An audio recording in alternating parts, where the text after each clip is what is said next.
जिथे कुठेही कन्फ्यूज व्हाल तेव्हा या 3 शब्दांच्या जोरावर माणसाला काही सापडू शकतं. मार्ग सापडू शकतो, गुरु सापडू शकतं, गुरु तत्व सापडू शकतं, शांतता सापडू शकते आणि तुमच्या आयुष्याच्या ध्येयापर्यंत तुम्ही जाऊन पोहोचू शकता.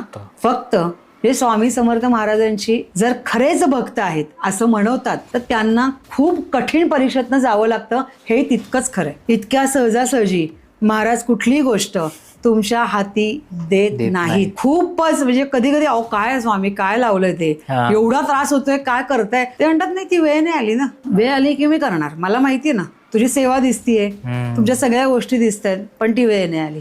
आणि महाराजांचं तेही वाक्य कायम आहे, जोपर्यंत तुझी वेळ येत नाही तोपर्यंत तुझ्या हाती काही लागणार नाही.